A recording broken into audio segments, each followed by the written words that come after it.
but really like Drew said, that was meant. It's kind of meant to be, right? Yeah, it was in the stars. I loved his thing about stay away from doctors who like to drink. Yeah, that sounds pretty common sense to me. But you know what I found out in business is common sense to us sometimes isn't common sense to others. Right? I know. Our guest this morning on Slush Puppies Tiny TV and Peace of the Rainbow, Ben and Sonia, which, by the way, starting next year, we're going to be on every day. I know. I'm looking forward to that. Totally. We'll take a few weeks hiatus to get everything together, and then Sonia will be here on starting Martin Luther King Jr. Day on the 17th, right? Okay, Ben and Sonia, and this is how I do my interviews all the time, so don't freak out. I don't know anything about my guests. Like, I've never met you before, right, Paul? I did. I met you at... Oh, I did? Shame on me. That's okay. At Habilitat Luau, in the auction they do. You were emceeing that, right? Oh, that's right. Okay. So I just met you briefly. What were you doing? What were you doing over there? I spoke before at Habilitat. Okay. Friends with Jeff, who's a director there, Okay. so he just invited us to come. Well, this is Ben and Sonia, and they're going to conduct my interview for me. They're readers, and they enjoy stuff that you do. So right on. And I would say I'm a reader. I brought a copy. Of my book for you, Tiny. So okay, I'll hold this up for you guys. All right. So again, you guys. Yes, I heard the gentleman that was just on say, and you were mentioning time to wake up. So I thought it was perfect because the name of my book is Wake Up. All right, It's, the Enlightenment of an American Misfit and Outlaw. You're a misfit and outlaw? I am a misfit and outlaw. It was the story is more about my transformation from being a misfit and outlaw full time to, learning that balance in life. And can I ask you what you were as a misfit and outlaw? Well, I would say I lived a pretty self-destructive lifestyle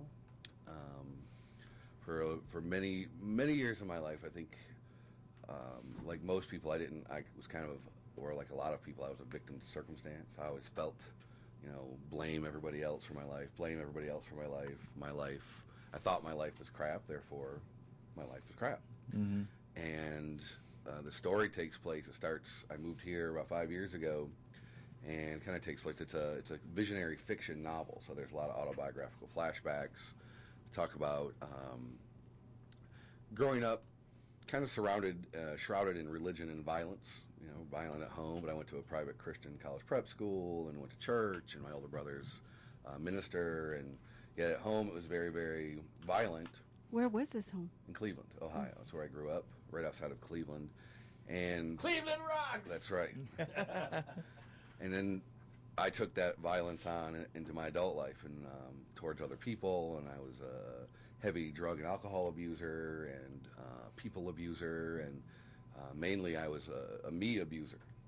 I just was constantly in this state of self-sabotage. No matter how much success I would find, I'd always find a way to sabotage myself. I went to college, graduated with honors, worked in political think tanks, and kept leading this life of I know I can, and then I was, sabotage myself time after time with relationships. So I ended up in Hawaii because my girlfriend we lived in Washington, D.C., moved here to get away from me. So that's when you really know you can make somebody mad. Wow. They'll move 5,000 miles to get away from you. And I ended up moving here a little bit later, and we started over, and just Hawaii to me is a very magical place.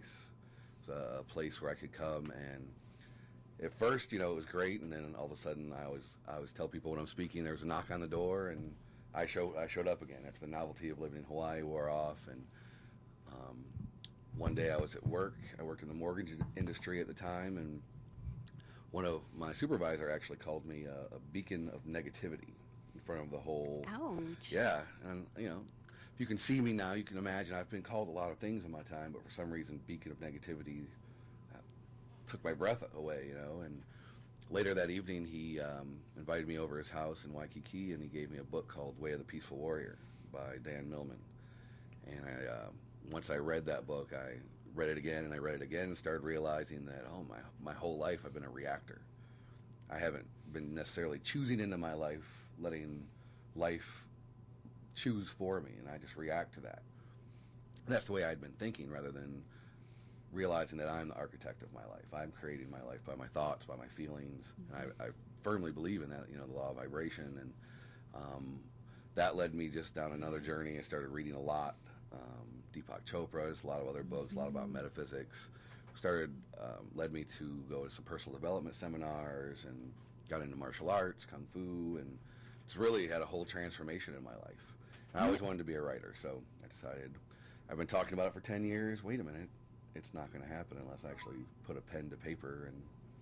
And I wrote that, and while I was writing that, I had the opportunity from another publisher asked me to co-author a book with Mark Victor Hansen from Chicken Soup for the Soul and Barbara DeAngelis and a bunch of other big names. And of course, I jumped on the opportunity. I tried to be cool, like, let me see if I have time.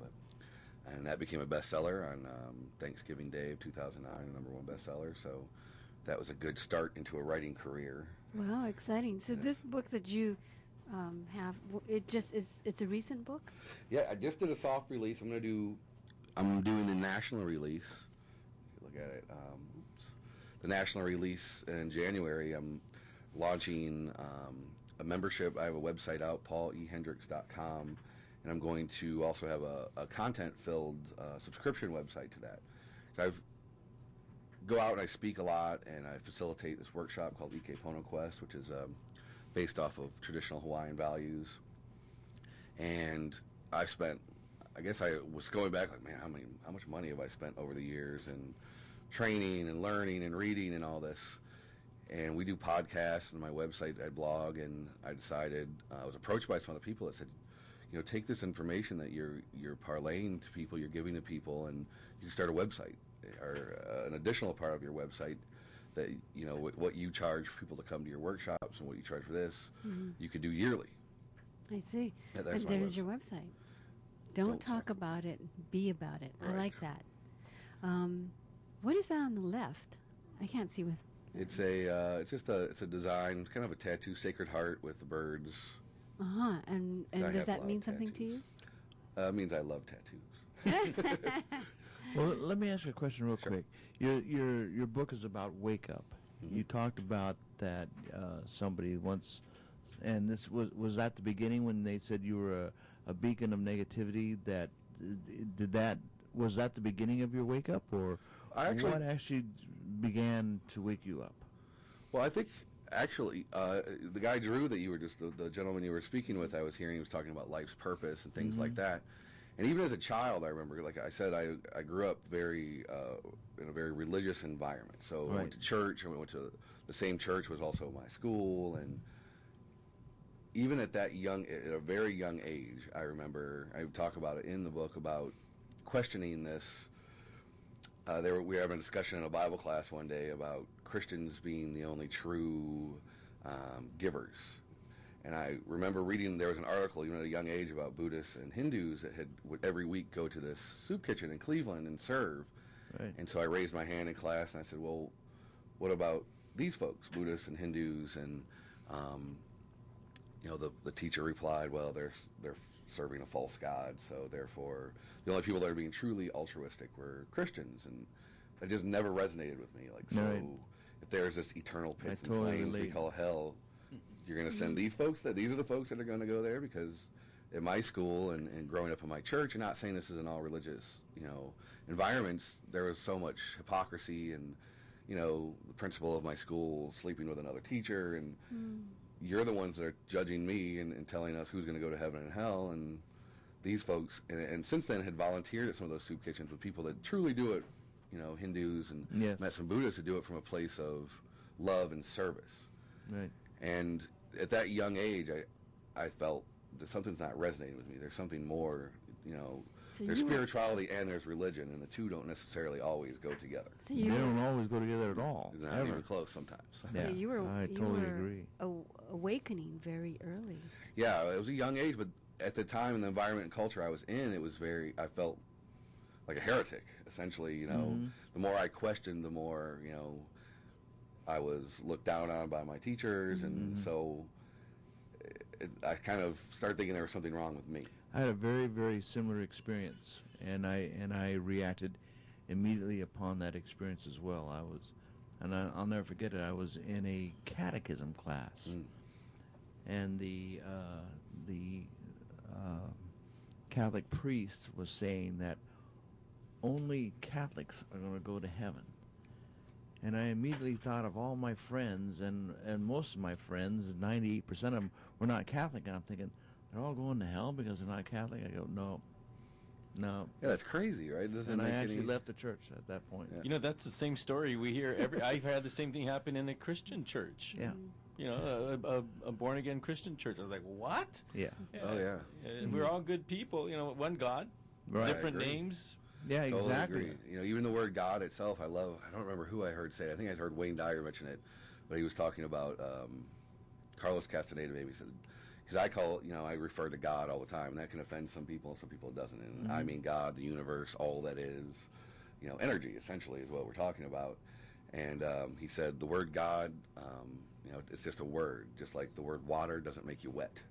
So the word God doesn't have you assign all the significance to it, all the meaning to it. So I still use the word God, and the way I see it is, like I love, I know there's a whole mystical tradition about Jesus and paganism and things like that. And I still like to believe that there's a Jesus just because that's an ultimate master, you know what I mean? Right. Of living in a different consciousness, truly living from a life of love. So when I come from a Christian background, my brother still works for churches, so when I have a lot of friends on Facebook that I grew up with, and they're always asking me about what happened to you, and they think I'm weird. And I laughed. I was like, yeah, do you believe Jesus is the Son of God? And I'm like, yeah, absolutely. And so am I. And so are you. And God is in all of us. Right. It's not just picking here and there.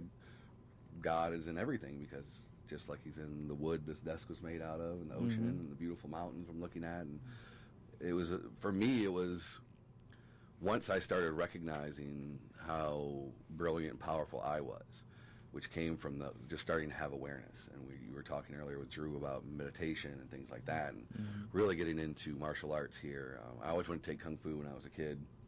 I wasn't able to, so, at 34 years old, I was like, I'm starting to take Kung Fu, and I started training here, and then really learning about breathing, and that really, then I got into meditation, and it started just changing my whole perspective and my awareness really on, wait a minute, all these things that I say I want, like writing a book, I started a publishing company, becoming a speaker, the only thing standing in the way of me accomplishing that is me. Right. So, man, what if I really start doing it? And as you were, it was fascinating listening to Drew's. I don't know a lot about astrology. Okay. However, in the past several years, I have definitely opened my mind up to, because what I talk about, a lot of people consider woo-woo or metaphysics or quantum physics, quantum mechanics, and talking about the economy and all this stuff. And sometimes I just want to tell people, like, turn your television off. Stop watching the news every night, and because in my world, this economy, I hear the economy's terrible, and I've become a best-selling author in this time. I wrote a book. I started a publishing company. I speak. I have the opportunity to actually live a life of my dreams, all while the economy sucks. So the outside... You know what I do is I use that to my advantage. While everyone else is drooping and moaning and groaning, I go and jam, and I make the most of it, and there's more money to make that way. Absolutely. Right? There is more money to make in a down economy than in an up economy. Well, the outside, I believe that the outside world is a reflection of my inside world. So there you go. My whole goal, I do believe, I did this presentation one day called What If? And, what if people started believing not only is peace possible in this world, it's inevitable? Because really, if we just start changing our mindsets, because the outside world is a reflection of our inside world. So I know from my experience, I found peace in my life when I found peace inside. And then my outside world, all of a sudden, there's no more violence. There's no more desire to self-destruct, to destroy myself. And I started having love. And coming from a hardcore kid, punk rock kid from Cleveland, this is a hard pill to swallow for a lot of my friends. They saw us, we did a free hugs campaign one day, and my friends were like, were you stealing wallets? And I was like, no, we're just reminding people that we're all connected. And if it's one person at a time, one person that reads my book, or one person that reads any book, my book talks about the same thing as, your Wayne Dyer books, Bob Proctor, Deepak Chopra, all the myriad of personal development books and books that talk about universal law. And the stuff all goes back to the history of our world, ancient philosophy, mystic tradition, all talking about the same thing. Law of vibration, law of attraction, all of this stuff. And there's a big section of the population that aren't hearing this message because they're not going to pick up a Wayne Dyer book or a Mark Victor Hansen book. They might pick mine up. Now, what would be the what's your hope that when people pick up your book, what are you hoping that they're going to get out of this? Well, I wrote it as a visionary fiction novel first to entertain.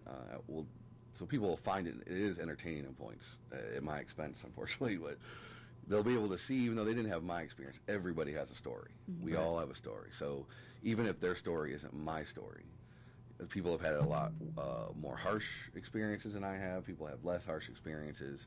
I wrote it in first person so people could experience the feeling, what I felt at the time. And the book was really on a really roller coaster ride about emotions and, you know, how I felt. And the only difference is how we react to our feelings. But the feelings are all generally the same. If you really break it down, you either feel good about something, you feel bad about something. But from people reading the book, I like them to see that even this kid from Cleveland who experienced all these ups and downs and, you know, went from Cleveland to New York to D.C., was You're still sounding like LeBron James right now. End up in Miami. Don't make me cry, Tiny.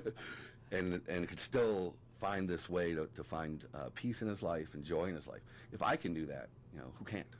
I come from Cleveland, Ohio, and to sit there and say, you know, I use affirmations, and what I really talk about is I believe in the be, do, have paradigm. Like, Right. our culture is kind of based off this do, have, be. If I do this, I'll have everything I want. I'll be happy.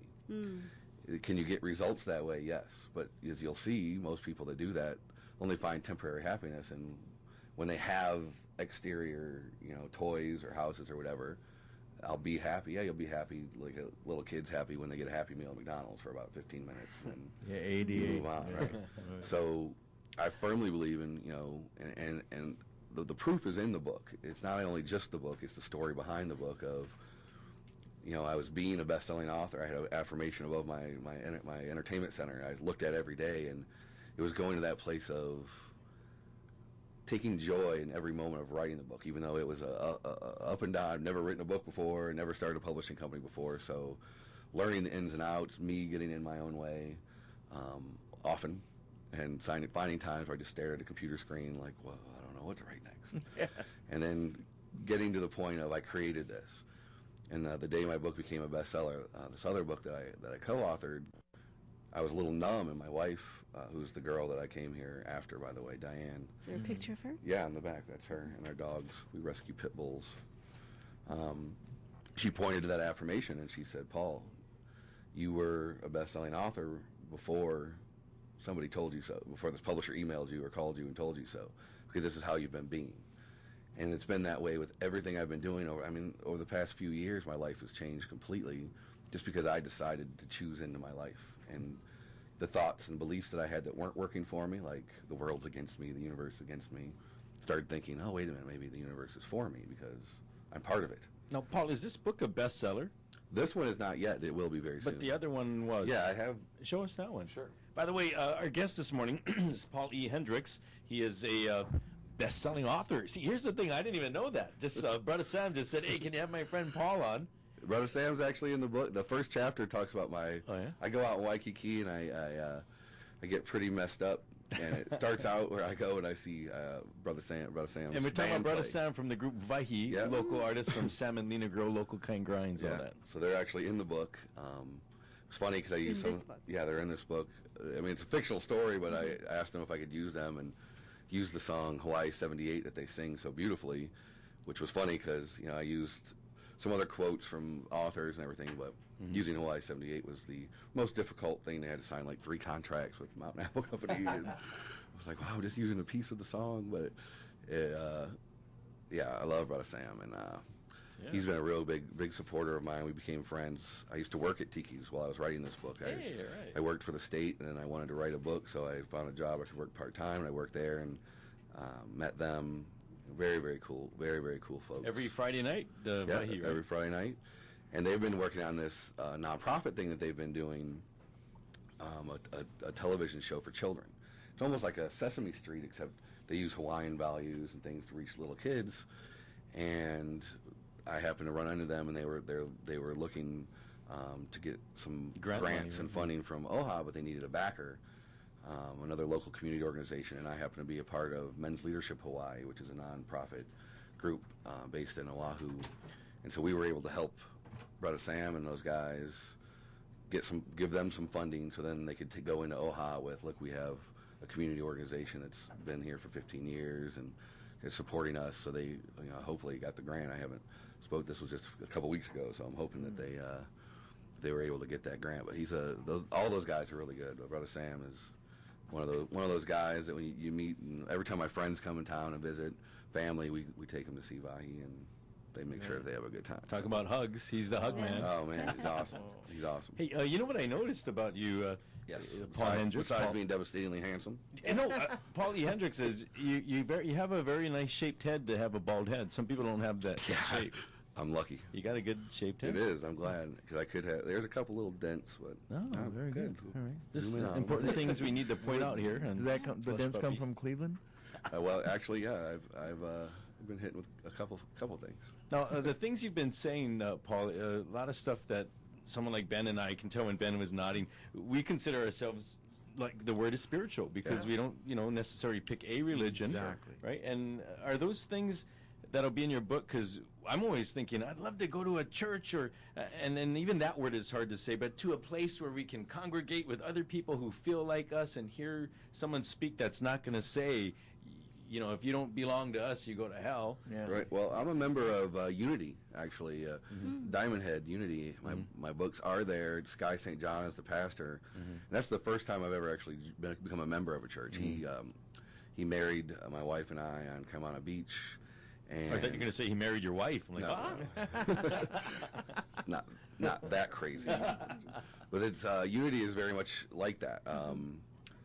The whole background of it is kind of based on Christianity loosely, but it's very open to all religions. The first time I went there, once a month they go through every religious holiday, for all the religions. And I was sitting there looking like this isn't like my church, growing up. And that's it's very much based off of universal law, and there's just one God, and we're all part of that God. And it's based on inclusion rather than exclusion. And I really, really enjoy going there. A lot of friends that go there. And it's funny, I don't know if you guys ever heard of Psi seminars. Some of the seminars I went to, and we would call that Psi Church. Because when I first went there, I was like, all these people went to Psi. My mother and father went to Unity after they left the Catholic religion. Right on. My sister was married at Unity, and my father was buried at Unity. Wow. So that's my favorite place to congregate with other like-minded, Right. And it is, and it's a hard sell almost, using. And me and my parents now have an extraordinary relationship because I was able to do this. Like the word love was never used in my house, and now when we talk on the phone and we see each other, it's I love you.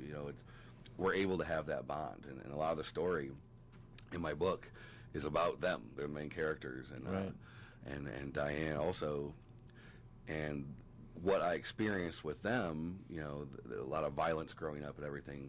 And then it was until, one of my favorite quotes is, when you change the way you look at things, the things you look at change. And get to look at my parents as human beings and see what they experienced as children. Right. My childhood all of a sudden looks like the Boy Scouts because they went through some complete brutality. So they think they were doing the best that they knew how to do, and they're doing better than how they were raised. But my viewpoint was, these folks are terrible, and they're brutal. And Were they abusive?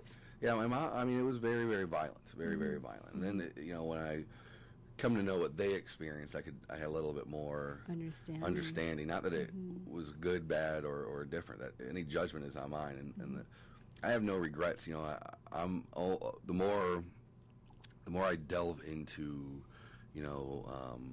spirituality, and I kind of follow, there's a lot of things in the Buddhist tradition that I like, Hindus, reincarnation, and I kind of think that we do choose into this life. We choose in here, and the purpose of our life is to create and have as much joy as we can. And so I chose into this path, but look where it's led me now. I have the opportunity to help other people. And my story is just my story. It's unique to me. However, it's helped a lot of people. I write about in the book when I wanted to kill myself, and I've had people that have contacted me, and how they felt that, and reading about my story about me wanting to kill myself and actually attempting to go through with it has helped them, because without those experiences, I don't know that I would experience the joy that I feel in my life. We're just about out of time, Okay. so I think, Sonia, you're going to ask the same thing about where we're going to get this book. Exactly. Okay. Well, I'm about to do the national release in January. So we're currently on Oahu. It's available, maybe ironically, at Fighter's Corner in Kalihi. One of my friend Mark Pang owns it, so All he right. carries it. It's at Unity Bookstore. It will be in Borders and all those when I get to launch. But if you really, really want it, you can order it. It's on Amazon, it's on Kindle, all that. And you can order it on my website if you live in Hawaii. Then it'd be a lot easier. I could actually autograph it for you and send it to you rather than if you order it from Amazon, they're going to mail it from Pennsylvania here. What's your website? My website is paulehendricks.com. Well, here's what I'm seeing. I'm seeing that here's a man who created enlightenment for himself and who made a change in your own life, and the result of that has been an impact on your family. I mean, to go from a family that was abusive and violent to one that's saying, I love you, that's major transformation Oh, yeah. that you've affected just from your own transformation of your own life. And I think that's absolutely amazing. And I think that the power of that, or the pathway of that, is found in your book. Yes. And it would be inspiring for others to read. Right So on. I think, I hope yeah. so. That was my Yeah, intention. well, I want to say congratulations Thank to you you very much. for taking that on upon yourself to make that change. I mean, that takes a lot, speaks a lot about you and your character. Well, thank you. Paulie Hendricks in his book called Wake Up! All right, and Ben and Sonia, thanks for doing a little piece of the rainbow bonus. Oh, this is our pleasure. It was an honor. Yeah, Thank you very much. very What a great fascinating. story we got out. And I want to thank Brother Sam for setting me up with this Yeah, interview, too. really. And Paul, good luck. Thank you. Whenever you want to have me back, feel free. All right. Now, I'm going to actually go out because we're going to set up our next guest from Asante Coffee, but we're going to play something on your website, and it says Paul's Rules to Live By. Oh, awesome. How long is this about?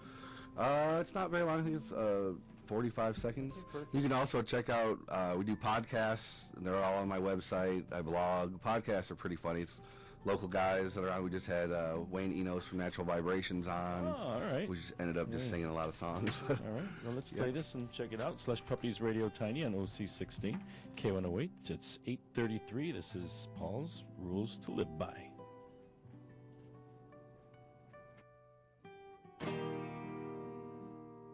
Step up, imagination. Come on, every nation. See the game that we've been playing. It's over now. There's no mistaking. We all won. Congratulations, we all won. In celebration, let's have fun. Everybody, everywhere. Yeah, every lover, every player. We all won. Congratulations, we all won. In celebration, let's have fun. Everybody, everywhere. Yes, every lover and every player. We all won.